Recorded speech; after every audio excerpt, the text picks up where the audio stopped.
Chicago. Since the 90s I've been on survival. All I know is balazos and 5 trying to get by and leave on a high. No cuidado que dice que no te dan chance. Como Texas lo caliente te espanta. Fuck around and you won't see mañana. Trust me, you don't wanna bleed mañana. I remember chillin' that truth. You would think we was bulletproof. Lil Vato, man, we was goons. We was dodging shit like moves. Damn, we made it.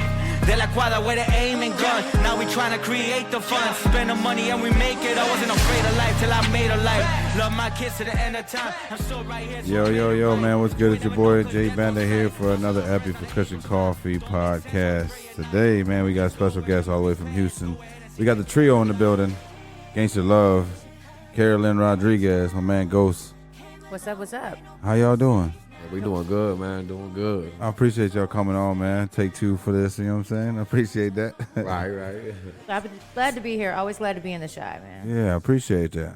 Shout out to everybody that was rocking with you. Y'all had a crowd today, man. Y'all see that? Y'all video shoot was awesome, man. Shout out to everybody that came out and fucking supported you guys today. Yeah, shout out to everybody, man. That came Were you and showed expecting love. that? Was you expecting that though when you guys showed up? No, we didn't really know.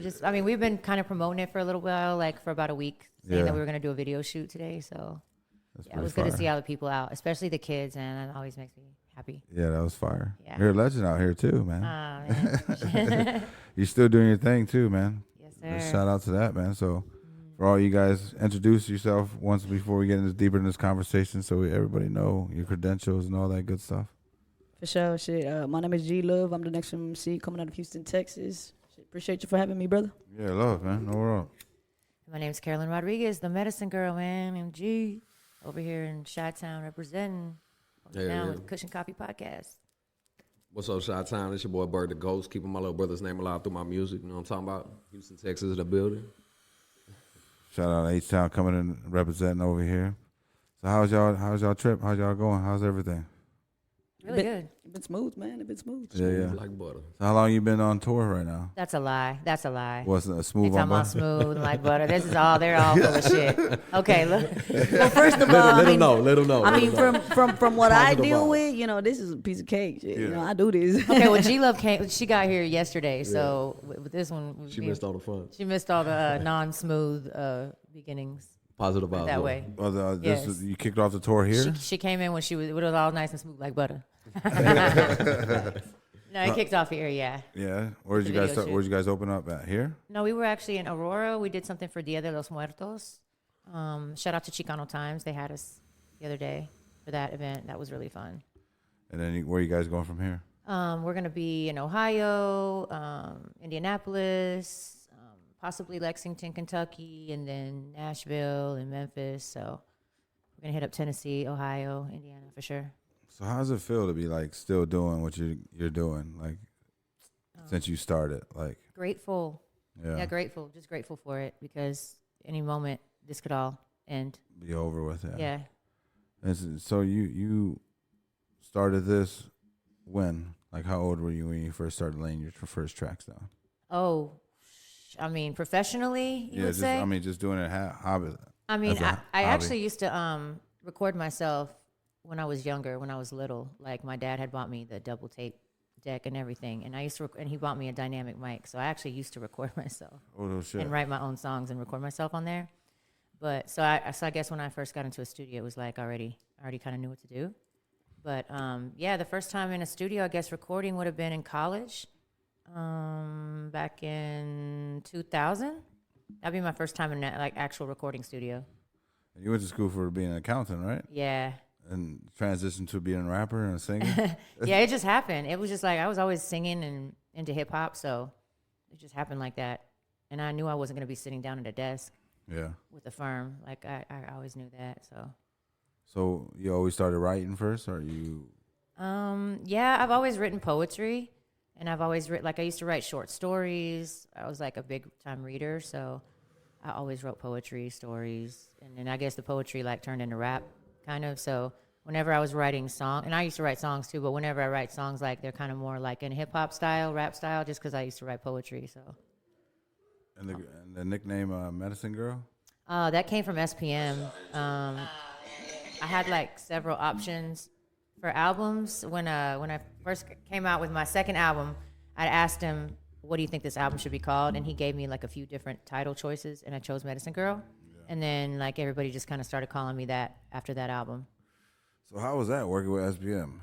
It was legendary because How did you? we how made did you- history. Yeah, how did you come across him? Like, It was by chance. I was just like on a chat room website, and I ended up at Dope chat House. room? Yeah, it was for the radio station. Oh, okay. And I was looking for a studio to record a demo, and it happened to be Dope House Records address, and I ended up there.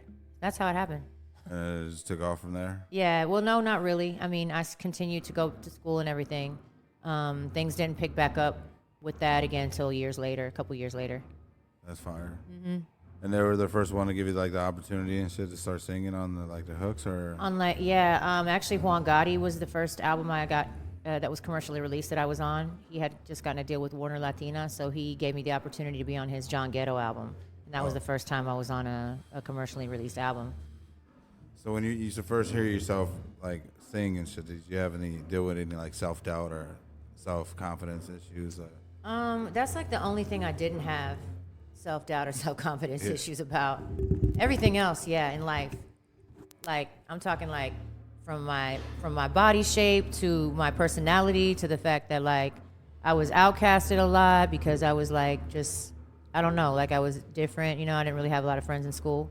So yeah, I was self-conscious about everything except singing. Yeah. That was the only time people would just shut the fuck up and like not judge me, not have any shit to talk about me when I would open my mouth and sing. And they'd be like, "Oh, wait, I like this," you know.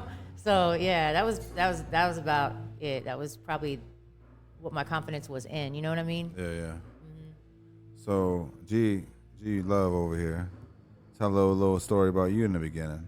How did it all start for you? Well, there's a story I could think of off the top of my head was I was in high school and I believe in myself so much that they were doing this little competition, see who's like the hardest in the city or whatever, you know, and they was doing like something like where you like put like 30 down or something like that, or like 20, 25 or something like that, and then you would get like $300 or some shit. I mean, mind you, I'm in high school, you know what I'm saying? Like, I'm a broke high school kid, you know what I'm saying, out here with $1 to dream type shit. And I remember that I went out there and I was like, fuck it, man, I only had like $30. I put 5 in the gas. Fuck it, I'm gonna make it there and then make it back, you know what I'm saying? So, put my last 25, bet it on myself.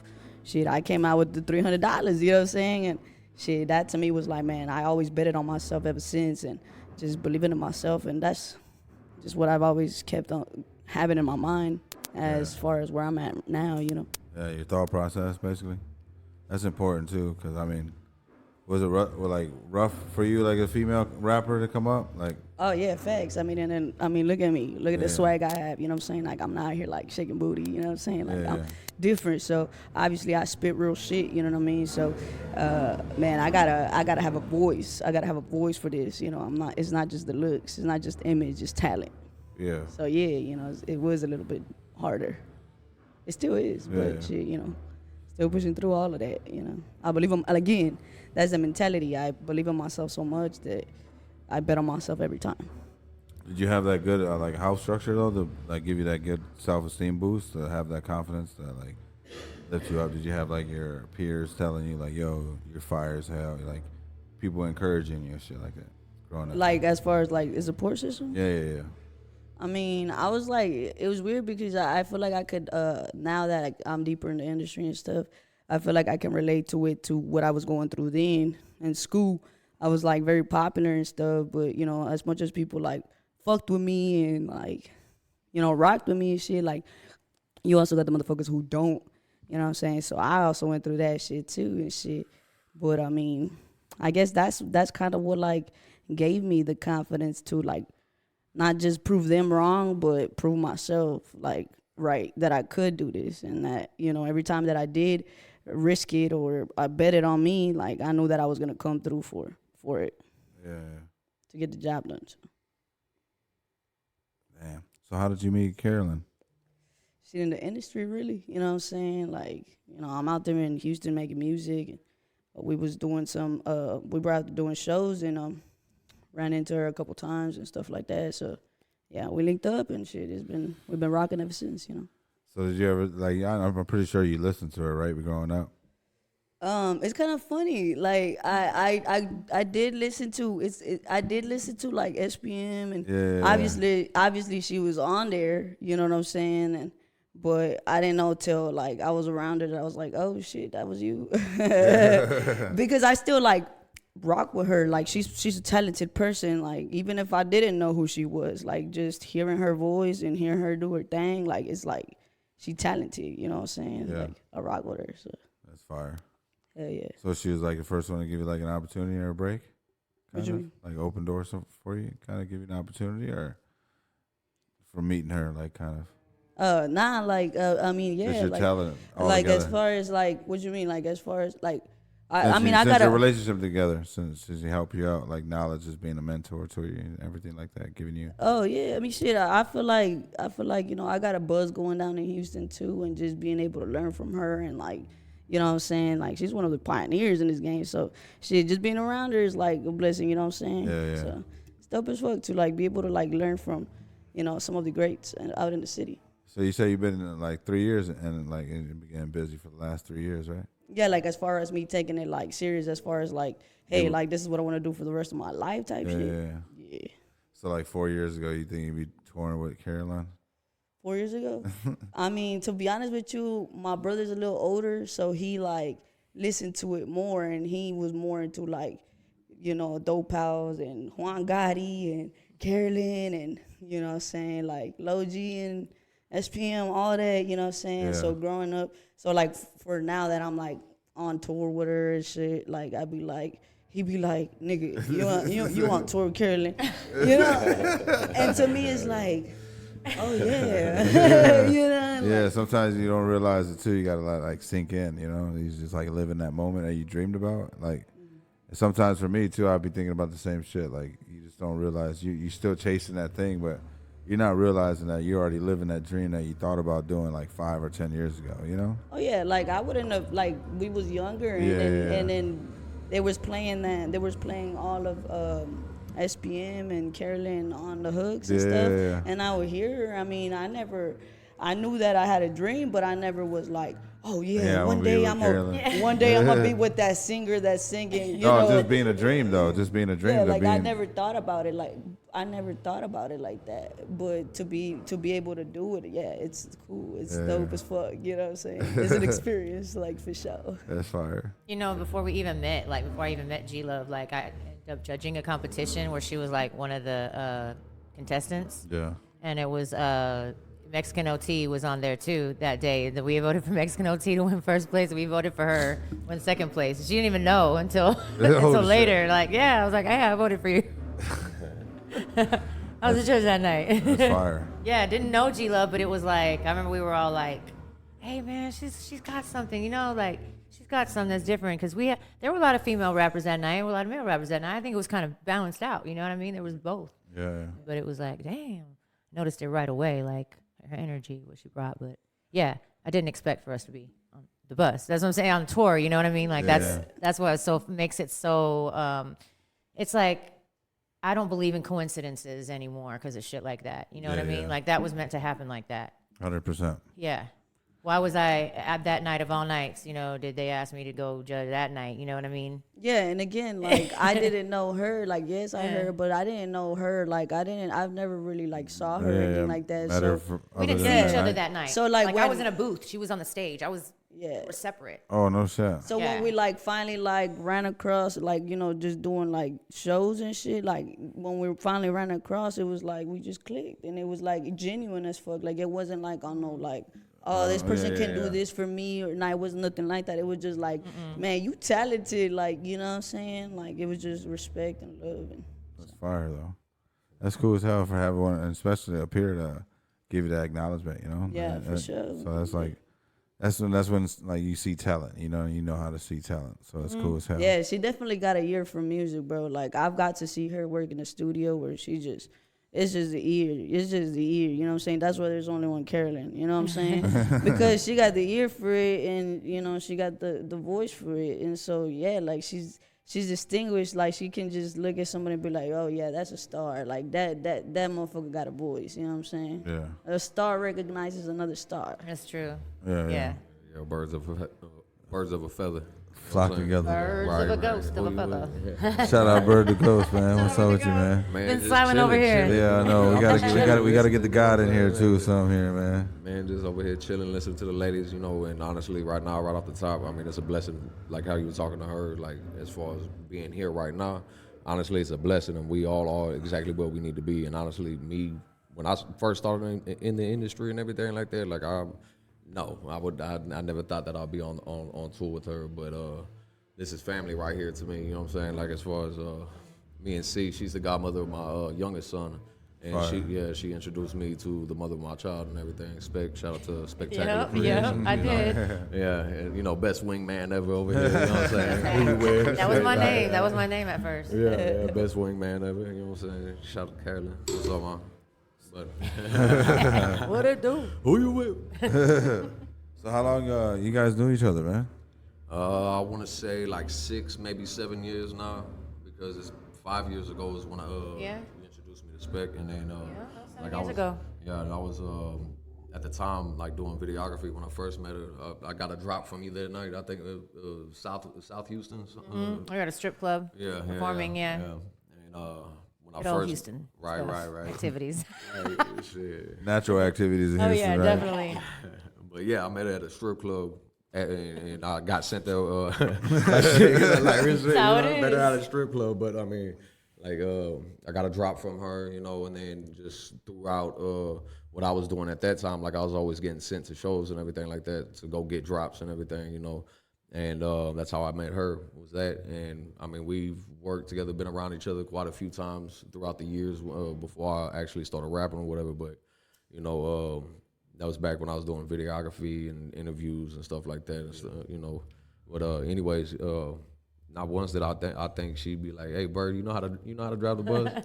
you know how to whip this whole around shit." I mean, hell yeah, you know, fucking when she asked me to hop on the bus with her, you know, help drive and everything like that, you know, just put in work, you know, plus performing and everything, you know, it's been a blessing, and thank you again. I just want to say that right now. I appreciate you, you know, for the opportunity. Oh, no problem. I appreciate you too. Yeah. Both of y'all. Yeah. So for you, man, when you started picking up the camera first, right? Like, when did you get the interest in like being a photographer or a videographer? Man, on the cool, I used to have this old ass camera, old ass Canon, fucking POS, you know. Yeah, turn that thing towards you. Yeah. But anyways, yeah, I had this old ass camera, and like every time we get all twisted like a bag of ropes, you know, drinking with the homeboys, like a bag of ropes. twisted like a bag of ropes. Imagine a bag of ropes, you know, and that's how twisted up we get. But anyways, like freestyling and shit, and I always grab a camera. Come on, let's get this, you know, so that way later on I could go write down everything that I freestyled that night, you know, all fucked up, chilling with the homies and shit, you know. But what's it called? Like, I mean, it's really where it rooted from. And then like I always had an interest in it. And then shout out to Ricky Blaze. That's my brother from another mother, you know. Fucking, I've known him since I was a kid, and he introduced me to Hustle Town Network, which I put in a lot of work with them as far as like videography and everything like that. Long story short, you know, I mean, it was just I picked up a camera because we were freestyling or whatever, you know, and then it led to something, and then now I'm here, you know, because that led to me getting introduced to the music industry. You know, behind the scenes type shit, you know, behind the camera, you know, and all that. But I learned it from that side first, and then when I hopped in, you know, I got all my paperwork right and everything like that. If you're an artist out there and you listen to this, make sure you get your paperwork right off the top. But anyways, you know, I learned all the business side, you know, and plus the videography side, and then, you know, they just put me in I guess, you know, in a good position, you know, with all that knowledge that I learned and everything, with being in that position. So yeah. But I mean, shit, just one day, I mean, they picked, someone convinced me to hop in the booth, you know, and I was like, all right, fuck it, you know. So I hopped in the booth, and it's been in like saying like a motherfucker. Just from being around and fucking filming people and shit? Yeah. So who was the first one that told you to get in the booth? First person that told me to get in the booth, honestly, I couldn't tell you because people been telling me that since I was fucking young. Yeah. You know, when you gonna record some shit? I don't know. It really wasn't a priority for me at that time in my life. You know what I'm saying? So as far as when I did hop in the booth, I want to say Miss J Dynasty was probably the first one that actually got me into the booth. The first time I was actually in a professional recording booth and everything like that, it was with Miss J Dynasty, Donna Corpus. Hey, shout out to Corpus Christi, Texas. What's up, Miss J Dynasty? You know what I'm saying? Yeah. But yeah, I mean, this is just one thing led to another, you know, and ended up on the road with C, you know, holding it down to the fullest, you know. This family right there. Yeah, yeah. And G Love, this one over here, I met her because I host shows too, and I met her because she's also a host. And like it was like normally like if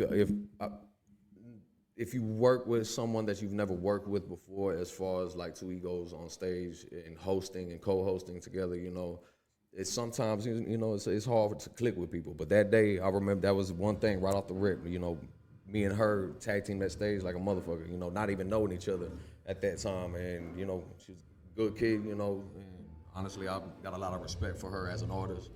And I ain't gonna lie, on our last, was it 2 tours ago? She helped me step up my game as far as my little rap and everything like that. I admit that, you know what I'm saying? She gave me a little piece of advice as far as from her position.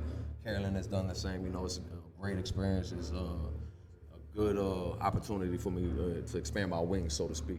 Yeah, yeah. He's very good at hosting. He's like really good at hosting. I realized that like our last tour.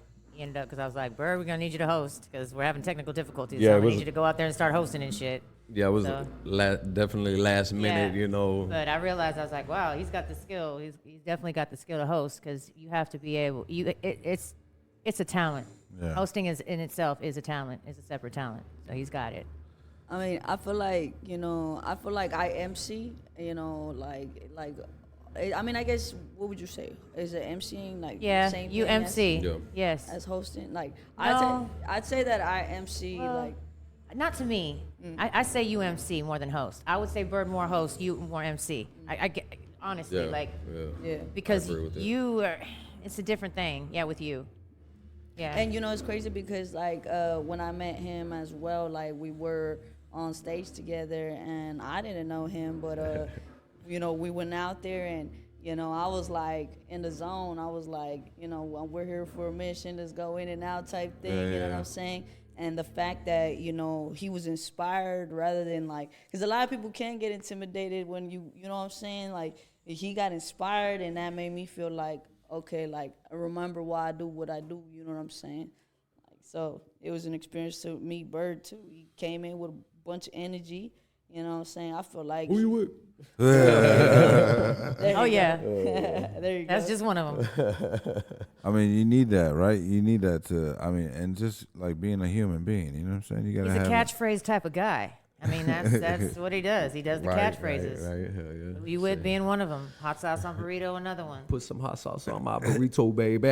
'Cause Shit, you rest been in good peace, to Pop. me. Rest in peace. Yeah. You know, you look good to me. Yeah, he does a lot of those hot sauce on burrito TikToks. So he's You know very- what? I got 3. Like I've only done 3, and I think 2 of them were the hot sauce on my burrito. And honestly, it tripped me out because I don't TikTok. Like you get on there, it's nothing special, you know. And then fucking I posted this, you know, stupid ass, just me fucking around, you know what I'm saying? Just putting hot sauce, singing to the camera, you know, on my burrito type shit. And that shit, like, it was like 3 or 4K. And I mean, like I said, I don't TikTok. That ain't much. I know that ain't much, but at the end of the day, I'm like, because of me saying that type of shit, like, let me find out TikTok famous because That's kind of crazy, right? Social media. right, yeah, and I really don't understand the TikTok thing, but yeah, I have posted that just being bored on the that's road. what he's getting the and, most you know, attention on. So yeah, I'm like, fuck keep it. going with it. Yeah, Yeah. that's Fuck it. crazy because that is Found your another niche. topic as far. That is crazy because that is another topic. Like as far as like social media, Yeah, bro, yeah. like I ain't even gonna cap. Like I'm good at it, but if it was up to me, bro, like I would not be on that if I wasn't doing music. You know what I mean? Like it just, I don't know. Comes with a lot. This is a lot. I feel like it's like Yeah. too much to keep up with, man. For Yeah, it's But- it's like Different it's job. like causing like too much anxiety in the world. Yeah, like they I see it in the programming people. youth.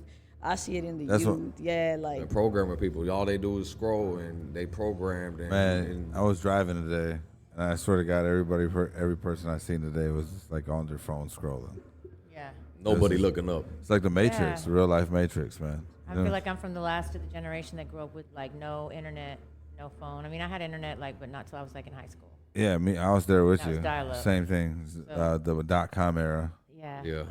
So how do you like what would you say like as far as like what you see now in the youth and like what you experienced then because you ain't have it like Yeah, I feel like the youth are just so naive and don't have common sense because like they're oblivious to what's happening in front of them and what the power they have in front of them. You know what I'm saying? They have the power. Like we used to have to go to libraries and go find books to read some shit. You know what I'm saying? Everybody's got it at the palm of their hand, but they rather just scroll or just play some game on their phone instead of just really gaining some knowledge of that power of that machine that they have in their hand. And it's crazy as hell because there's a lot of shit that we have access to now that people never even had access to before because of the internet. It's a great thing and a bad thing at the same time, but it's just the way you utilize it. You know? Right. Definitely as an artist, like she said, I probably wouldn't be on it either, but we have to utilize it and actually put ourselves out there and all that shit on social media because that's, like you said, that's just how it is now. And I mean, I grew up, you know, with the old school dial-up computers and everything like that, and I was a kid at the time, you know. But I mean, it's like what it is on social media like that. I mean, it's a necessity for an artist, but at the end of the day, you know, it can be bad, and you know, that's a whole nother topic. That's a whole nother topic that we can go down a rabbit hole. I mean, we can because you think about AI. What do you guys think about AI? Well, we already cyborgs. I mean, look at me right now. I'm recording I'm myself. telling You know you. what I'm saying? Like, she on the phone. She has a phone in front of you. Like, think about it. I mean, just technically speaking. Well, let's think about this, right? Adam and Eve, right? Adam, you know what I'm saying, they bit the apple, right? And we carry an iPhone with a bitten apple on the back of our phone. Yeah, I heard something about that. We already give them like the mark of the beast. They already know our location, our financials. They already know everything. Yeah. Our location, who we're with. Like, they know we're together right now. Yeah. They know our shopping, everything. habits. Their interests. They know exactly our data what's is like what's to us. important in the world. That's why you like speak on everything. something and then all of a sudden it's in your phone or on an Or you even think advertisement. about it. Yeah. Right? You ever think about some shit and then this shit is on your phone? Tapped in. yes it's ridiculous like what nah for real I'm because serious. because on the cool bro like you could be like thinking something like and then out of nowhere dog you get a motherfucking ad. You get an ad specifically targeting that thought. Like, what? Crazy. But I mean, some people sleep. That's the purpose of the camera on in front of your phone. Supposedly it takes pictures of your face, your biometrical face, every like 10 seconds or 15 seconds. But Face ID never works. The fuck? My Face ID does not ever fucking work. How? But yeah, they've taken it. Yeah, that's what I'm saying. Why does my Face ID never fucking work? It wants me to keep on doing it over and over and over again. Try again, try again, try again. That's crazy. So how do you guys do your marketing and promoting? Like for the touring and stuff like that? Social media. Yeah. Like full Exactly, circle. why. It's a good thing. And that's why I went back to what I said. You know, if I wasn't an artist, I wouldn't be doing that. You know what I'm saying? So do you feel like your audience gets like seen as much as it used to before? Like I feel like it's no. like right. The audience are there. But you think like because you feel like come on man, like if we put a picture out, there's how many people on Instagram and you only see 200 likes. You know what I'm saying? Since you see like changed a lot in the past couple years. Yeah. But then how many people are really watching? Because yes, you might see 200 likes, but how many people are watching? Like sometimes you'll see your stories have more views but they're not liking. They're not, you know what I'm saying? Just watching. They're still watching. Appreciate the view though. You know what I'm saying? Right. Still watching. They're still fans. You know what I'm saying? Gratitude, shit. You know? Right. Like, So have any of you guys ever dealt with like self-doubt or anything like that growing up? Doing this? You, Carolyn? Oh, like doing this? Oh, well, I want to quit all the time. Like performing? Like performing? Oh, okay. I thought you were talking about the other part of it. No. Business Just part of That's it. important, The too. shady part of it. That's dirty part of we it. could get to that. Because it's 99.999% dirty. But unfortunately, you know, like that's the way it has to be. It's almost like a necessary evil. they already say what we're slaves to the devil. What is it? Do music? Yeah. I mean, we're slaves to the devil. So, but yeah. As far as the business end of it, yeah, I always want to quit all the time. Like, fuck this. Like I'm tired of being stereotyped. I'm tired of being, used. I'm tired. You know what I mean? It's like I'm tired of being not liked for me. Like I don't even know who likes me for me anymore. Who would want to be around me for me? Like, you know what I'm saying? It just turns into like so much self-doubt. And then of course because of social media and because of like all that other stuff, like it can really discourage you from wanting to do it. Because it's very cruel. Social media is very cruel. It's more cruel than nice. And again, necessary evil. I get it, but it just like G-Love was saying, causing the anxiety and causing suicide too. Like during COVID, they were saying that like the younger generation, like they were having the highest rate of suicide, and than any of the other generations. Like. And anxiety too. And it's like, wait a minute, I didn't have that shit when I was that age. Yeah. I didn't even know what the fuck anxiety was. Nah, we're just too busy living. Yeah, we didn't have that. Yeah. I mean, yes, we had like emails and internet, right? But we didn't have. It was like more like chat rooms and shit. Like it wasn't really no pictures or videos. Exactly. That's what I'm saying. It wasn't a social media platform where you upload stuff. Like MySpace was like the first one, right? And I was already like out of college by the time MySpace came along. But MySpace is what I used when I very first started out to promote my music and stuff. Yeah. And that wasn't anything like what social media is now. You know what I mean? But it did start with MySpace. It started with them, with the friends. Yeah. The top 8. The top 10. Top 10. Remember that shit? Yeah. And it started with that. And that I think that's what led to like then Facebook came along, right? With the friends. It went from the friends of there to the friends of Facebook. Oh no, on Facebook you can have 5,000 friends. Yeah. It's like the more friends you had, Then you the more exceeded. cool you were. You exceeded your friends list. Like what the fuck? You couldn't add no more Yeah. friends. Hey, you gotta delete like Sorry, I the can't add next, anybody. the last 100 of the inactive friends you don't even mess with. Yeah, so it's like you could see the progression of how it got that way. But I just remember like I didn't know what the fuck anxiety was. Like I didn't even think about that type of stuff. Like no, I didn't have anxiety. Now it's like my anxiety probably started about my mid-30s.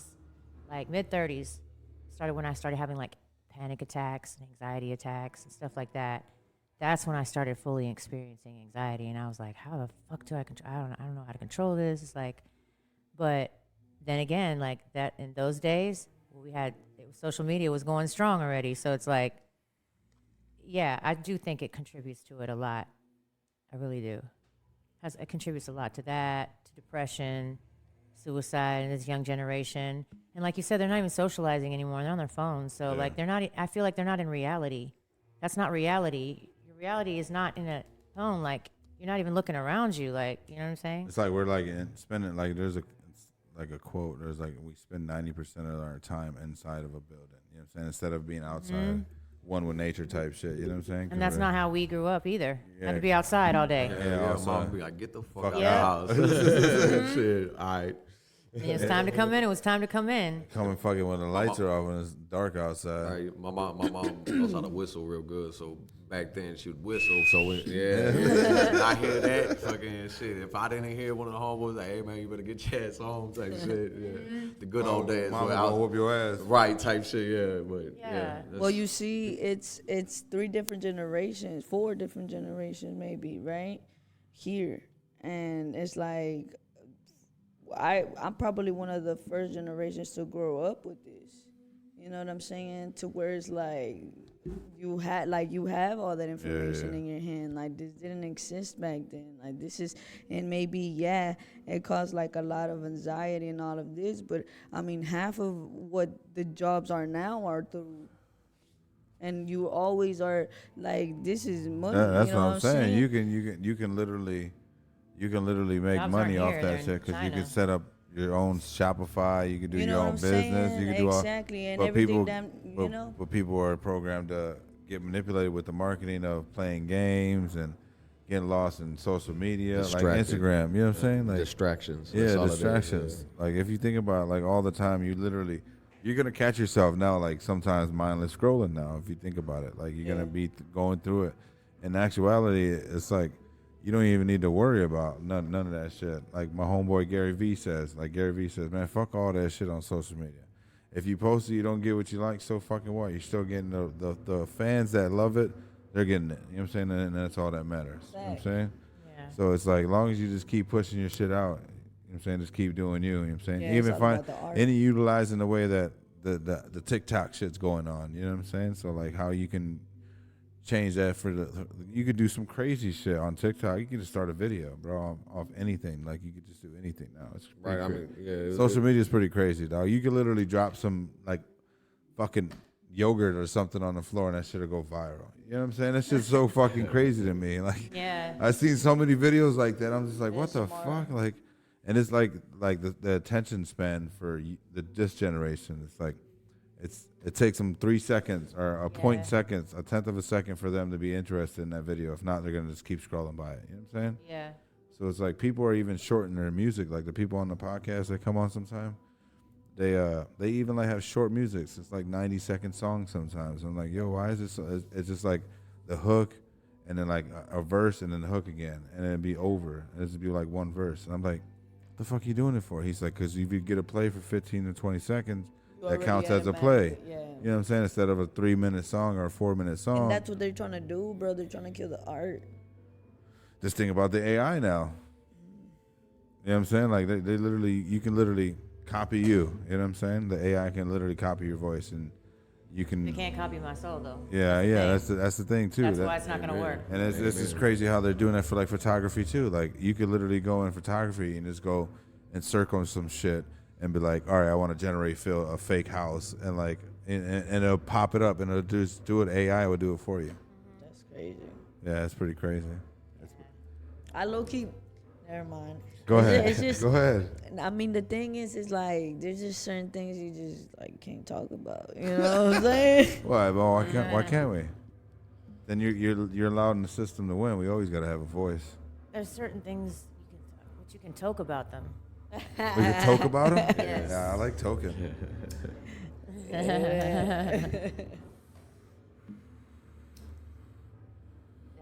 consensus there. I think everyone agrees. We all like talking about it. Yeah. Yeah. Society's pretty going crazy right now, though. You know what I'm saying? Mm-hmm. The world is fucking Nuts. mayhem right now. I thought I was nuts. Now I'm like, nah, it's the world, yo. I am too, but I'm just saying. No, yeah, they're on another level. Society is never been a friend to me. Speaking about the paperwork, man, talk about that. You brought that up, and you brought that up, obviously, too, about the paperwork of in this industry and how crooked it can be. Yes, indeed. So talk about a little bit about that, man. I mean, From experiences as of far dealing with as- paperwork. As far as like paperwork, I mean, shit. What you want to hear? Like, if you working with like right off the rip, get your paperwork together, get your BMI, ASCAP, get your tax ID, LLC and/or DBA, preferably LLC. From my understanding, I have both.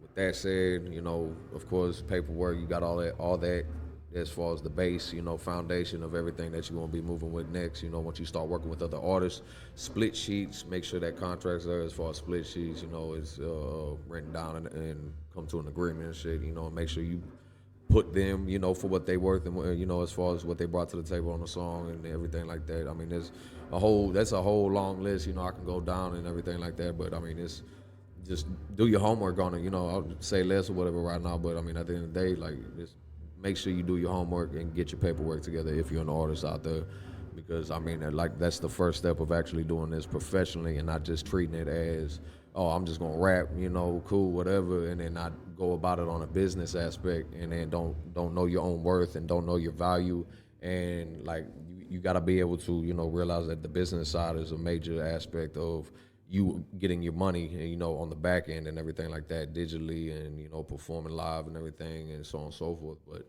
I mean, like all the plays, and you know, society's crazy, but at the end of the day, music, you know, while she goes by Medicine Girl, like, I mean, shit, she got some songs that I vibe to personally, you know, it's a medicine for my soul and shit like that, you know what I'm saying? So that's why I do music the way I do, you know, but at the end of the day, you got to know your worth. So if you're an aspiring artist, make sure you go get your paperwork, you know, do your homework and everything. Make sure you look into that and everything like that. I mean, it's just, that's a key component when it comes to actually doing this professionally. That's what separates people that just do it, you know, just to do it and don't have the knowledge or whatever the case may be, you know. But at the end of the day, I'm trying to bless your game right now.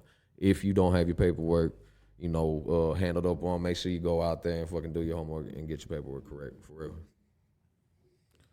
From experience for you, Carolyn. I would definitely say, get your writers' stuff together, songwriters and producers, all creators. Get your writer stuff together. I had that a long time ago, but since I have a business degree, I got to learn pretty much like all basic aspects, so like contracts and stuff like that, legalities. It's important to do that kind of stuff, definitely. And get your song splits with writers, because I'm always been like an advocate of the artist, like make sure everyone gets their credit, make sure everyone gets their royalties, their points. So it's really important. I'm also a member of the Recording Academy, but I'm a district advocate too for the LA chapter. So district advocates, we meet with like local congressmen every year to push laws that help creators, all creators. Like I was talking about how the last one had gotten passed by Donald Trump. Actually, he signed a law into power that like we hadn't had this. We've been pushing for it for like 11 years, and he finally signed it into law. Like that's what I'm talking about. Like it's been that long. Artists haven't had a raise in their royalty rate since the 1960s. So we were pushing for royalty rates raises. Finally got that, and then also there's like nothing to govern licensing, like, you know, mechanical licensing. There's nothing to govern that. So there is like a committee now that's governing that, so that people's rights can be protected, artists' rights, because a lot of artists have had music taken away from them, masters taken away from them, all because they signed something. And these contracts are also old contracts. So also I don't think artists know that anything that they signed a long time ago, like prior to 2012, 2013, is like should have been renegotiated anyway, because that was before streaming came out. Yeah. So it's like there hasn't really been anybody to govern this type of thing or like cover the legalities of it. Like you end up in court, in like civil court for things like this normally, and they don't know how to handle it because they don't know about the music business, like a regular judge, you know, and they don't know about the music business. So it's like, how are you gonna, you know, correctly decide, you know what I mean, what's fair, what's not fair. But now they have something called the MLC that's like, you know, a committee that's like supposed to govern that and help that, regulate that. So yeah, it's been a lot of changes. These were within, when Trump was president, he signed these into law. This is right before, you know, COVID hit, like 2019, I think he signed them into law. So, and we're still pushing for other laws too to be passed that are outdated. A lot of this stuff is just outdated because the music business changes so fast, super fast. Yeah. As far as ways of collecting your money, what's due to you, different type of royalties and stuff like that, it changes really quickly. I mean, from month to month, like things can change. Oh, so, but these laws are so outdated, especially with the advance of technology and how we have streaming now. It just changed the game. It's just changed everything totally, right? Because we had a period of time where CDs weren't selling very much, and there was Napster out there, and people were downloading the music for free, but we didn't have like iTunes and all that stuff yet. We didn't have streaming yet. So there's a period of time where artists were losing a lot of money, and labels were losing a lot of money off the royalties. So yeah, it just like you have to keep track of it. It's like, so that they were screwing the artists over with these 360 deals at that time. It's like, dude, we need to make sure that whatever we're going to do, we're going to make this investment in you, since CD sales are down and all that. We have to get something off of you. So we're going to have to get 360 deal. We're going to have to get percentage off your touring. We're going to have to get percentage of your merch. Like, we're basically going to kind of own you and get a percentage of everything that you have, of your image and everything that you do. No shit. And so, like, that's what I'm saying. Like, all these contracts were done back then, and they're so outdated now. All that shit's outdated. Yeah. And artists were just giving all their publishing away because it didn't matter back then. You weren't getting no money off of publishing unless you had something playing on terrestrial radio. That was the only way you were getting those kind of royalties. Yeah. Was terrestrial radio spins. So nobody gave a fuck. They're like, okay, we'll give you all whatever. So, and now all those artists are like, damn, I gave away my publishing. These people own my masters. They're like collecting on all kinds of royalties on my behalf, and it's not right. Yeah. It's not right. It's not right. So, and also like artists don't really know. They don't really know. You know what I'm saying? So it's like, because they're not on point with it. They're not keeping up with the technology. They're not keeping up with the advancement of the business side of it. Shit, Taylor Swift just supposedly her whole catalog got fucking sold underneath her nose, and she didn't even get an offer to buy it. She tried to buy it and shit. Like, That's crazy. Like See, even at that level. Her whole catalog of music got so she didn't even have a say so about her art. You know what I'm saying? That's crazy as fuck. Wow.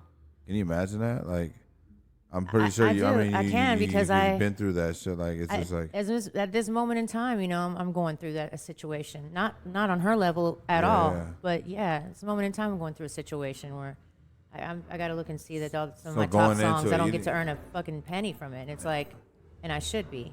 Yeah, 100%. 100%. The 360 deals, what is that more like? What are you talking about? Like, what's a 360 deal? A 360 deal is what a lot of labels started doing, like I said, in those days, right? Like 2007, I want to say 2007, 2008. Where they were, 360 means like all around. They're taking a percentage of everything. Taking a percentage of your merch. That means they're the ones who own your website. They're in charge of your merch, you know what I mean? They're in charge of pressing it up, putting it out and stuff, and then they take a percentage of that. They basically take half. They take half of that. And then on your touring, like your shows, they take care of booking you for the shows. They're your management also. They book you for the shows, and they get a percentage of it. They take from that. And then, of course, like your album sales, right? Yeah. And then downloads, which were kind of barely starting at the time. Downloads, that's it. Like, take a piece of everything because the thing is like I said, they used to just get most of your CD sales, your album sales. But like I said, at that time, the sales were declining because of like Napster and shit like that. People were downloading music for free. And I had just come out with my like first CD at the time. Yeah. That day. I came out with my first album in 2007. And my second one in 2008. I was slinging CDs in this, you know, popping trunk. Yeah. Old school way. Hell yeah, you know what I mean? In the streets then. So, and that was during times when CD sales were just bad because of like I said, because of downloading. Everybody was just downloading the shit. Mm-hmm. So it's understandable that the labels were like, all right, we got to do something. How are we going to get money out of this art? How are we going to get our money back out of this artist, our investment? Because I've been on the label side for Dope House Records. Yeah. I was on the label side. I did the accounting for Dope House. I got all the metadata. I created all the metadata and got everything put onto digital download, the whole catalog. I was there to help manage Juan Gotti. You know, I helped push the SPM stuff out there. So I understand on the label side. I know what money they put into these artists and how much production costs are and how much the studio time is and the mixing and the mastering and the artwork. And there's a lot that goes into it. It's expensive. Yeah. They got to get some kind of guarantee of getting their money back out of this artist now that CD sales are declining so bad. So I see why they came out with the 360 deals. Like, that's what I see both sides of it. Yeah. You know what I mean? But at the same time, like when it comes to like giving away your publishing, now that part of it, the giving away your publishing and giving away all of your publishing and all of your that's a whole nother, that's the fuckery that I'm talking about. The old contracts that were signed before 360 deals. Where you signed over basically everything. Everything. You just gave them all of it because it didn't matter back then. Like I said, there wasn't money in that unless you had a song on the radio. And in that case, it didn't matter because the artist was making their money off of touring anyway. And you didn't have the knowledge about the long run anyway. Right. Who would have known that technology and things were going to change and then things were going to go to streaming? And, see what I'm saying? And then like go through that era. So it's like, it's just, it is important to have your paperwork together, the basic stuff. Make sure you have the basics down, but also stay on top of changing technology and the way things are changing because you have to be on top of these days. Everybody's independent. Yeah. So if you're going to be your own independent record label and you're going to do your own thing, which everybody's doing nowadays, you're responsible for being on top of that. If you're not on top of that, it's your fault. Straight up, you don't have nobody to blame but yourself. You can't blame some record label that, you know, you don't know how to collect on your money that's owed to you.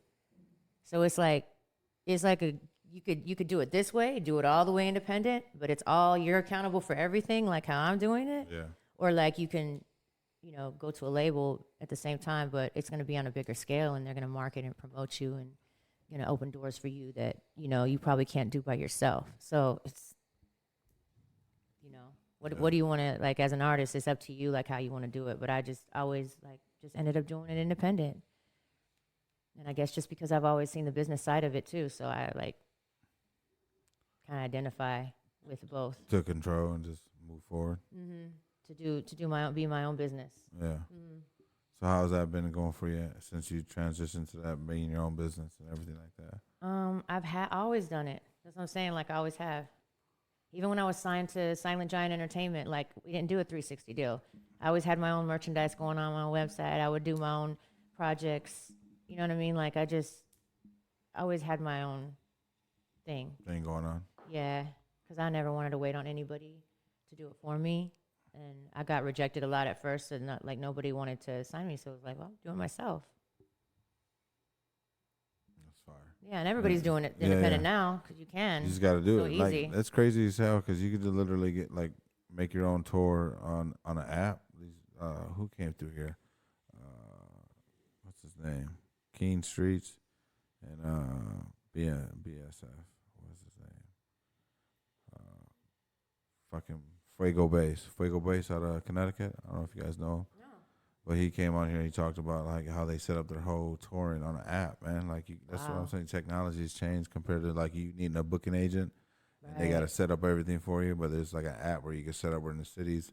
Like say whatever your hotspots are and like wherever your streams are at, you can just set up a tour there, like in those hotspots. Yeah. So that way you get your, you know what I'm saying, more people coming out, merchandise getting sold. That's amazing. Yeah, I know. That's pretty crazy the way technology, like just thinking about like technology like that. People are recording on their phones now. You ever see people recording on their phones? Yeah. Yeah, I have someone I work with. He records on his phone, And this shit sounds fucking good. Like it's crazy as hell how good it sounds. Yeah, but I mean, that, like honestly, like when I first started out, as far as having the ear for it, like as for listening to artists and and having the ear behind it, it's like. I personally can still hear like, oh, did you do that off your phone? And you'd be like, yeah, like you need to get your ass in the studio, like professionally. That's what I'm telling them. Yeah. That's what I be telling them too, man. But these young kids, they just be doing it straight off their phone and they just be up. Like my little cousin, That's he what got to practice with. I think he got just put down a dummy track or something. Yeah. Right. Yeah. Just crazy. That's crazy. But dealing with any guys deal with any kind of label deals or anything like that besides. No, I'm independent as well. Yeah. I mean, I had a couple deals on the table, but obviously, there's pros and cons to everything, and I feel like being independent right now is my best bet right now. So That's fire. I mean, I don't know too much about the music game, but I know it's probably fucking crazy. It's just because how hard it is to be an artist, out there in the game. It's like now it's like everybody is out there being an artist, and it's like who's relevant. I feel like the game is saturated because there's so many good people that come on the podcast that don't even get like recognition, or they just get overlooked because of the sex, money, and drugs. You know what I'm saying? Instead of the conscious rap, there's a lot of good conscious rappers out here that are speaking a good narrative or a different message, and it's like people just get overlooked. Do you feel like the industry like that is around over there and blackballed in the industry in Houston, or like what do you mean? it's like holding doors open from certain people, like some people. Oh yeah. As far as on the for conscious sure. rap, in the industry. Oh yeah, for sure. There's definitely some blackballing going on. It's politics always. Yeah. Yeah. Yeah, if you ain't talking about money, cars, clothes, or hoes or some shit like that, then you probably won't get overlooked or will get overlooked type of shit or whatever. It sucks not to be able to see more people, speaking on topics that it's like her song Anxiety. Y'all go look it up. But Anxiety, for example, most artists don't like to speak on things like that, just based on the simple fact that oh well, I don't know how that mentality works personally. You know, I was gonna try to come wing some shit, but nah. Honestly, at the end of the day, it needs to be said. Shit like that needs to be said for people that are out there dealing with their own personal shit here and everything like that. Because you know, something with some substance. You know, I'm not saying you know it just every time you know speak on that topic or whatever. But at the end of the day, you know, it needs to be spoke on at least every now and then. You know, in different topics, not only just anxiety, not only substance abuse or I got the song coming out, Slipping in the Darkness, is about substance abuse, suicide, and overdose or mental health. You know what I'm saying? So as far as that, yeah, I mean it's more of that. I wish I'd seen more of that, which I know a lot of artists do. You know, try to dabble in that, but at the end of the day, they kind of tiptoe in and out of it. But you know, it's on the type of level, like for example, like one of my old heads in the game, you know, he blessed me with the track and shit. Fucking K Reno, shout out to K Reno. You know that man has a lot of conscious rap, and I grew up listening to that, man. So that's always been like my mentality, you know, that storytelling plus on certain topics, you know, that'll make you think, you know, a certain type of way or whatever, you know, as far as you know, painting a picture on real shit, raw shit like that most people don't want to speak on. You know, it's I feel like it's a necessity because I mean I did the whole Sex Cells album. My first album was called Sex Cells. Like Sweat Bennett, Sex Cells. Because I knew, you know, that I had to knock that one out the way. But at the end of the day, you know, as far as progression as an artist and realizing that, you know what, I don't want my kid growing up listening to me constantly talking about, you know, flipping dope or, you know, my past life, you know, pussy and all that shit, hoes and oh, I got this and that, you know, showboating and shit. Nah, fuck that. Like I want to hear more something with substance as far as like tell me a story, paint a picture with your words so that way I can relate to that certain topic, you know, and stick to the topic, you know, and speak on it with all genuine, you know, feeling and emotion and release that stress and everything like that. At the same time, helping someone with their own, you know, demons or their own issues. That song is medicine instead of, you know, fucking like listening to fucking pussy rap or some shit like that. That's why I respect these women because they ain't on that shit. They on some real live shit, you know. And I can't do it, and I can't do it. I don't listen to none of it. I don't listen to. No offense, ladies that are out there doing that. Mind you, I'm just not saying. knocking you. I'm just saying I don't listen and I can't do it. Yeah. Like I'm just being straight up. I can't. Like it's just it's like it's the same. I can't. I'm a woman.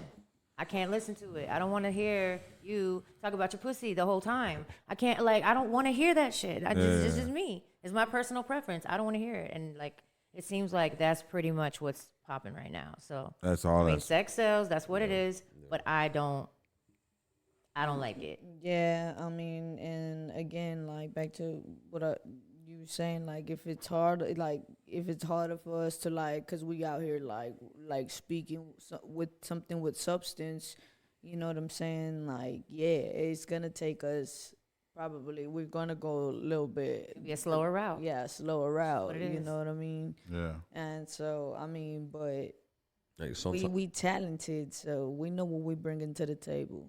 We bringing another table to the table, you know what I'm saying? So it's all about what you can relate to. It's all relative. Like people can relate to it. That's what makes music pop. You know, when people can relate to it. So I feel like it's not everybody's. There's got to be other people like you out there that don't listen to that. You know what I mean? Like that relate to you on other stuff. And that's where rap came from. Like where you should be able to like tell a story, or you know what I mean, or like spit some shit that someone can relate to your pain. Relate to your victories, relate to your losses, you know what I mean? Yeah. Relate to your relationship problems or your relationship, you know, your love or your hate of something, you know what I mean? So it's like, that's what it's all about. That's what music is. It's like about relating to something. So, and I can't relate to that. It's like, I mean, I can't, you know, I mean. I hear you. Shit. That's like, we came up in the strip club type of shit, you know? So it's like, I can't relate to that type of rap because that's not what I did my whole life. You know what I mean? Like, you rap about your life. That's what I thought. You know, your music, you write your life. You know what I mean? Yeah. So I write about the shit that I was doing, and yeah, it wasn't that. Unfortunately, it wasn't. I did not want to be sexualized. Like I was very much like that at first when I first got in the business. I did not want to be sexualized. I would not dress up. Like I would dress down, like a tomboy, even like on purpose. Yeah. Like that's when the saggy pants were in and shit. So I was dressed like a chola. You know what I mean? Straight chola days. So it was like flannels, Dickies, saggy pants, all that, Timberland boots, Yeah. the Aaliyah look. You know what I mean? So it wasn't like, and I didn't want to be sexualized either. So I think that's another reason why it took me. Like G Love said, it's a slower route when you don't go that way, and it was with me. Like, but I just like rebelled against it on purpose, like foolishly, but I did. Yeah.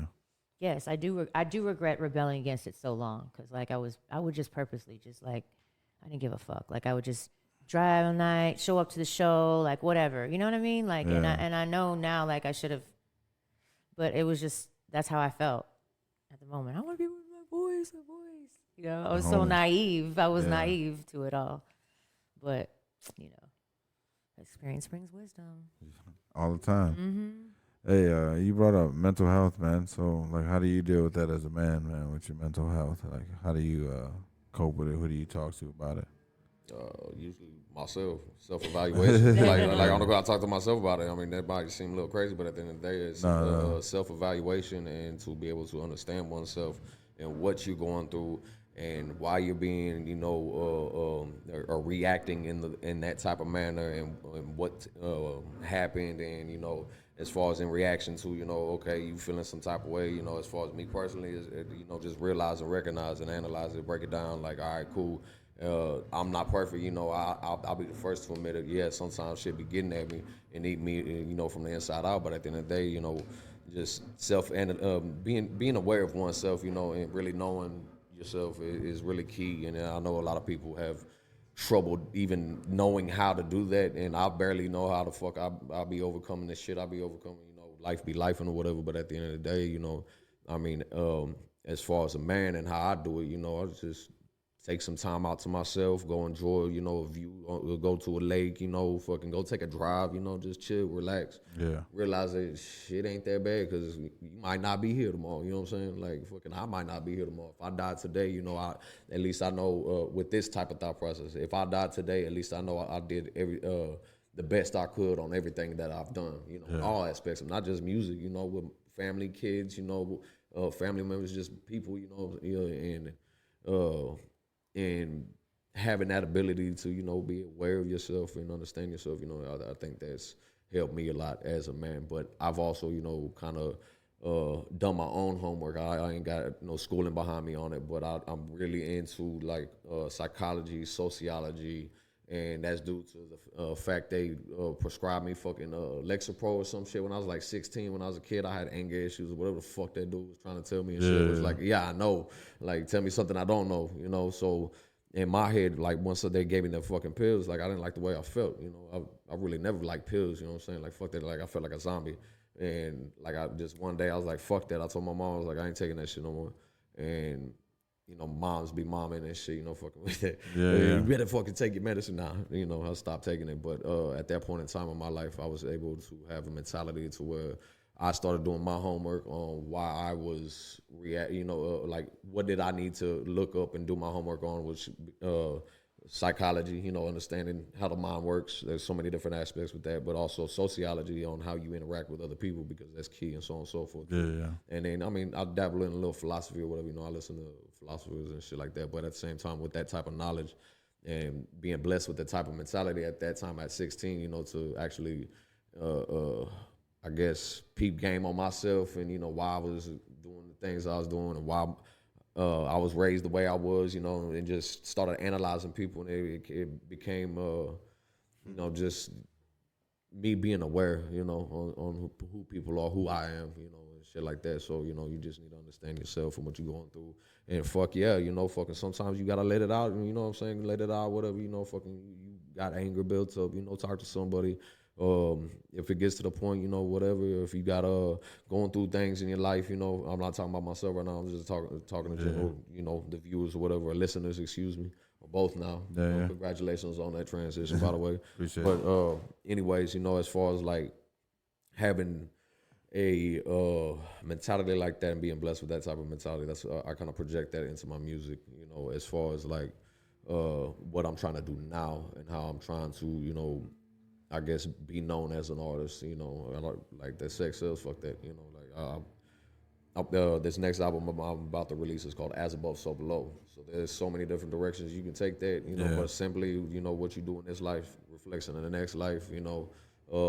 Simply put, you know, do your homework on it, whatever. But anyways, as far as having that type of title and having something to, you know, bring to the table as far as this type of mentality and how I dealt with my shit and how I see my people dealing with that shit and what my people are going through, you know, as far as facing their own demons and just in reflection, you know, I'm trying to project that into my music. And I think as far as, you know, dealing with shit personally, it helps, and that's what the music's for. That's why I don't do music for other people to listen to. I do music because that's me, you know, at my finest, you know, in my creative zone, and also releasing some shit, you know, just putting shit out there, vibing or whatever. Yeah. And that's what I learned, you know, as far as being in the industry in a short amount of time, you know what I mean? But that's what music is, you know, it's your soul. You're putting your soul, your heart, your mind, and everything like that. So why not bring something with some substance to the table as far as that type of shit? I mean, cool, you know, fucking ride around hitting licks, jacking they dead when I'm in the sticks, you know, that type of shit, you know, that'll always be a part of who I was. But at the end of the day, you know, fucking that transition right there, I think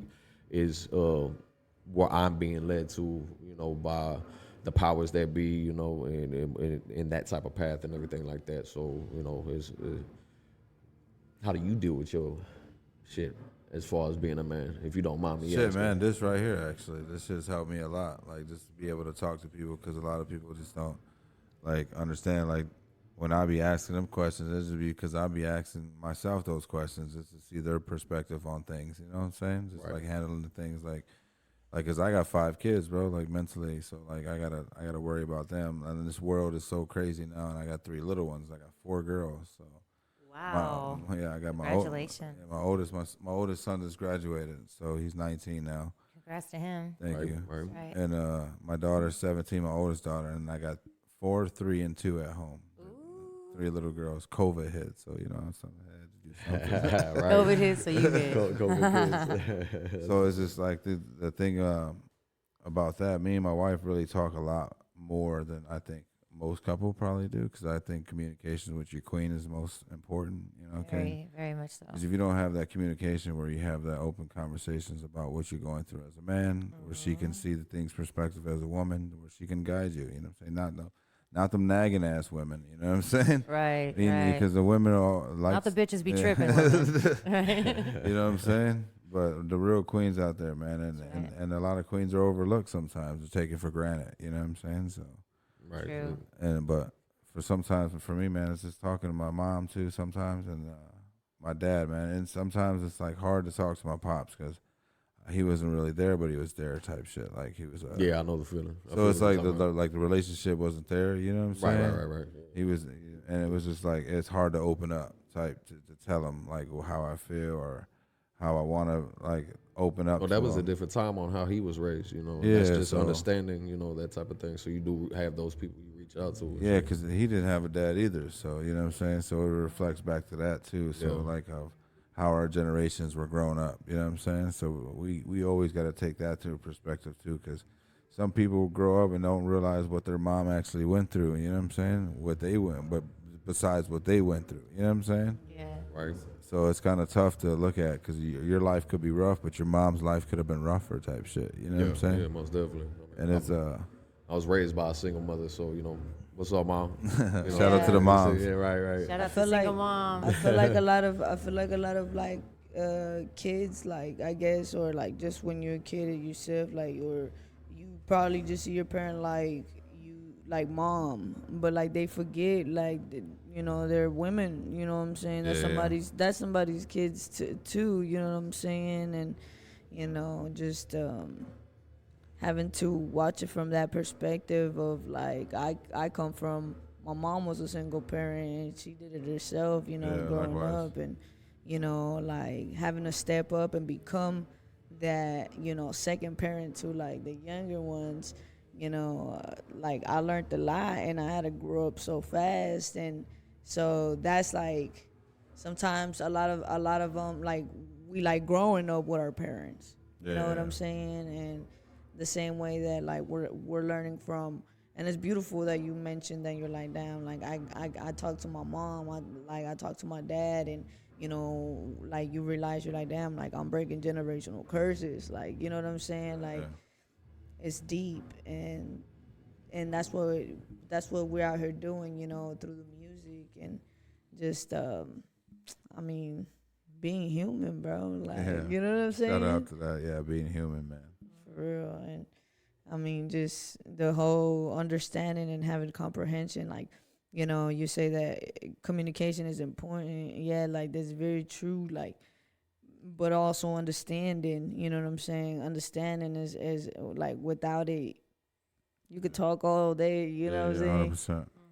But if there's no understanding, if there's no comprehension amongst that, like you said, like shout out to all the, you know what I'm saying, the women, you know what I'm saying, that that understand, that have that comprehension for what also you're going through, you know, as a man. And I feel like a lot of like when you having to be always the supporter, the giver, the, you know, the provider, like a lot of that is overlooked, you know what I mean, like and men go through that where their feelings feel like, or they may feel like their feelings don't matter because it's like, oh, you a man, like, you know, like like it's okay to go through the motions and the emotions, you know what I mean, like Yeah. so I mean Part of life too. yeah, it's definitely part of life. And you know, being able to like have that is just being grateful for everything. And I feel like being grateful is like the closest thing that you'd even be to God. Yeah. You know? Just being grateful, period. And the understanding of that. Yeah. Because everybody's going through something, you know? Exactly. Everybody's going through something. Being grateful Exactly. for another day is like the main thing. Yeah. Being grateful for having another day on earth.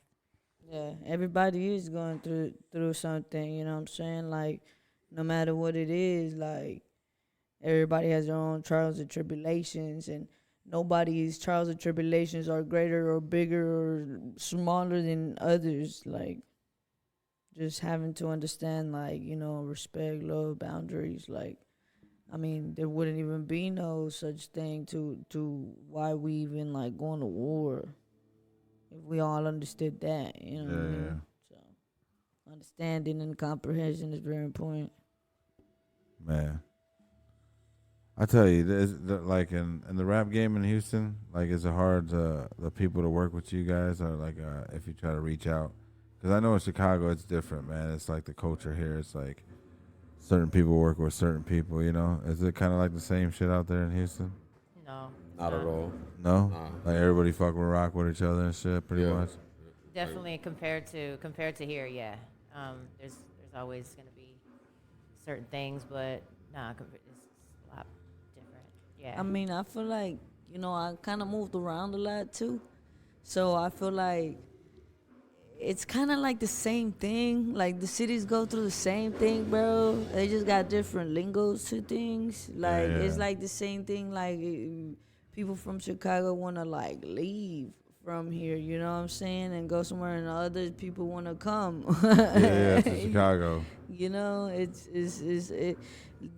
it's like getting more love out here sometimes than in your own city, and that's like, you know what I'm saying. That's crazy you how gotta that leave your own happens city too. to get love. Yeah. Basically. Yeah. I had to leave. I had to move away from Houston. I moved to LA, and that's when I finally started getting love in Houston. No shit. That's just crazy, right? Like, Yeah, it is. Like your own people hate on you, and it's like, god damn, you know what I'm saying? Be like that sometimes. So. But then it goes back to like what you were saying, as far as like people now understanding like their parents, right? Like their moms and stuff, and not realizing that they're not just moms and stuff. Like it's the same thing. Yeah. You know what I'm saying? Like just having empathy for that itself. You guys got kids? I don't. No? I got two little boys. Two little boys? Yeah, I got two little boys, Galileo and Samuel. Yeah, 4 and 7. So how do you squeeze the time in, man, with the kids?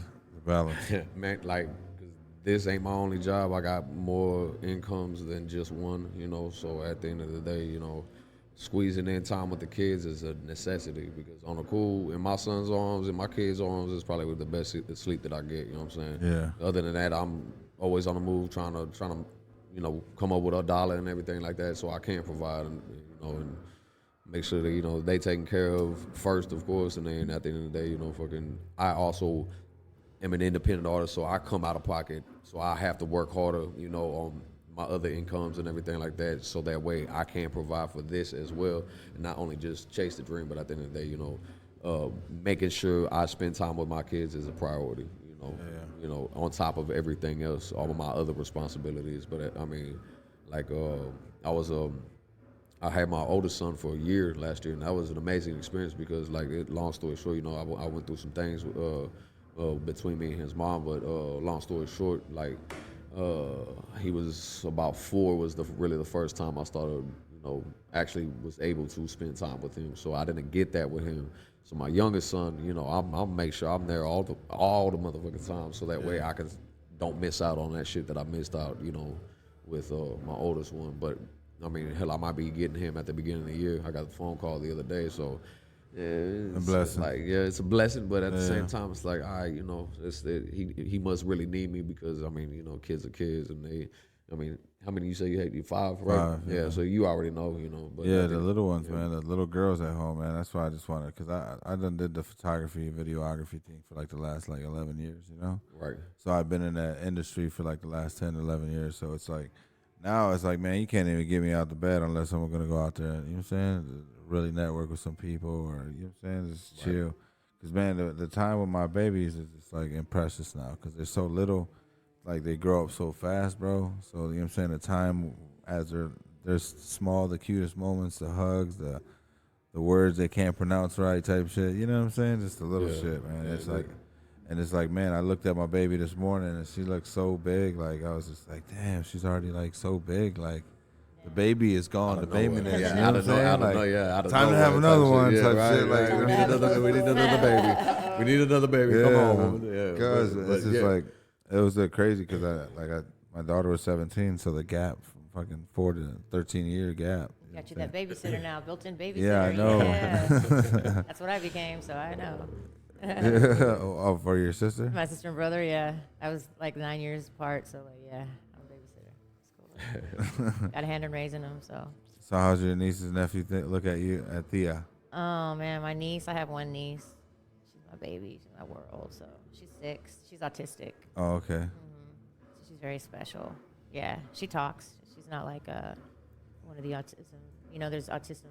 It's a broad spectrum, but yeah, they got different. She talks and everything. But yeah, she's definitely a special girl. She's really really smart. She's already got awards for like getting highest tested in her math, and like she won in her spelling and like readings. Like she's already reading. It's like it's crazy. It's like it's crazy. I never really read about it, but it's like there's some special kids out there that like really unique in their own way of artistic. Mm-hmm. It's like they're super smart in their own like way. You know what I'm saying? And it's crazy. Like some of them could read books just by looking at sheets. It's yeah. like, you know what I'm saying? She memorizes whole lessons from the teacher and like reteaches it to the and just kids. do the numbers in her head like that. You know, it's just pretty crazy, man. Yeah. So I don't know how she looks at me because it's like kind of hard to tell sometimes, but I'm pretty sure. I mean, I'm sure she has to love me. Like, come on. Yeah. She's my little, I low-key feel like that's like the next evolution of humanity, bro. What? Like autism. Like that's like they're like super intelligent. You know what I mean? Because those kids be doing like, there's this one kid that was doing like puzzles, 1,000-piece puzzles, like nothing, like just putting them together. Like you'll take somebody like an average time, like probably a whole month and a half or something. Yeah. Doing it. My niece does Incredible puzzles time. too. Yeah, it's like crazy. Yeah. Yeah, that's It's like just a learning, like a cheat sheet type, but I don't know how they react or what's like the expressions or like it's kind of right. They don't give like a reaction. Well, it's like autism is a communication disorder, so Okay. it's like the communication is what the problem is, and a lot of it, their speech can be delayed too.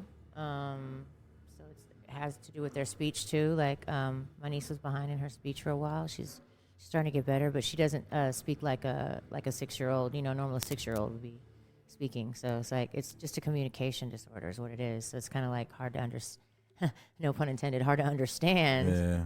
Like what the Comprehend basically. what they're getting. Like you could like I'm sure it feels like they're understanding, but like how to express things back to you. Oh, You know what I mean? Like I'll tell my niece, like I always tell her I love you before I get off of FaceTime with her because I'm always FaceTime with her on Facebook. She likes to do like these filters and shit with me. But like most of the time she won't say I love you back. She'll just like give me a kiss into the phone or something. She's not like so she understands that like what I'm telling her, but I don't know if she's like you know what I mean? Yeah. It's weird. Like I know She's giving a different. I know that she loves me because she like expressed that back, but she doesn't say it back like a lot of times. So every once in a while she will say that. I'm like, oh, but she's like, yeah, for the most part, she doesn't really express like that much. But she will say, she's like, I'm sad or I'm mad. Like she will say stuff like that. But yeah, it's just kind of it's a slower thing, you know what I mean? Like it's tough to like decipher like what she's feeling a lot of times. So you guys got a track all together? No, Not yet. Not yet.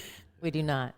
Is that something? We have tracks together separately, but not together. Oh, okay. All together, all three together on one track, basically. But yeah, they have songs together. I have songs with You Love. I have a song with Bird. So You guys got any projects dropping soon? Yeah. Upcoming? I think everybody's working on a project right now. Yeah, I'm about to start dropping singles off of my As Above, So Below, and next Thursday. No, 2 Thursdays from now. Hell, I don't even know what day it is. Yeah, 2 Thursdays from now, right? Yeah, okay, it's the 5th. Yeah. In about a week and a half.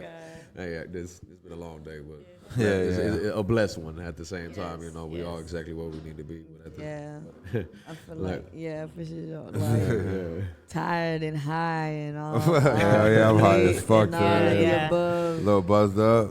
Long day. Yeah, it was a long day shooting. Fire ass shoot today. Appreciate I appreciate y'all sliding though, having a conversation with me. Thanks for having us. No Like, problem. Yeah. Thank you. Anything you want to say before we get out of here? Yeah, I mean, I'm working on my new project. I'm getting ready to drop 2 EPs with 2 different producers from Texas. So, looking forward to that. Shout out Get a Rancho, Baker Young. Man, we're working. And shout out Carolyn Rodriguez. We in the building. See, again, I'm hot in a motherfucker. Yeah. I want to shout out to Emerge, today, Rich Dad Emerge. Shout out to the videographer, man. He killed it too. Like, I don't know what the name of his videography company is. Does Ill anyone City know? Creator. Huh? Ill City Creator. Ill City Creator. Shout out to Ill City Creator. He killed that shoot today. Shout out to everybody that came out to the shoot today, including you. Thanks for coming out. Love. Everybody that showed love, everybody that always shows love and support. Like, no matter what, fuck what they think. They know my motto. They know that's what it is. So shout out to everybody. Hey, everybody pulled up though. Yeah. Right, for right, real. yeah. Chitown showing that love, yes. We had to close that road down and everything. Yeah. The street down. It was a nice little black party. I enjoyed it. For sure, yeah. The turnout was great, Bird the Ghost, what you got for us, Bo? Shit, man. I mean, shit, before we get out of here, man, I just coming soon. I'm going to be dropping As Above, So Below, one single at a time. I'm going to start with Slipping in the Darkness, featuring Iris. Shout out to Iris. I'll be dropping that music video at the same time. I'm dropping the song on all digital platforms. You can check me out, BYRDTHEGHOST, Bird the Ghost, keeping my little brother's name alive, rest in peace, Bird. But, every day's a blessing, so, check that out. It's 2 weeks from now, I'll be dropping that, so go ahead, follow me, subscribe, all that. Make sure you follow and everybody subscribe, tap into everybody, man. Appreciate you guys coming through for real, man. It's much love. Shout out Houston for pulling up. All right, what's up, Chitown? Hey, appreciate you for having us, brother. Yeah, love it, man. Until next time. When I go down to Houston, I'll definitely tap in for y'all. We got you on the Kush and Coffee. Yeah. Medicine Girl got you. Love. Who you with? Love, man. We're going to take you out. Kush and Coffee podcast, man. It's your boy, J Bando. We out. Appreciate y'all.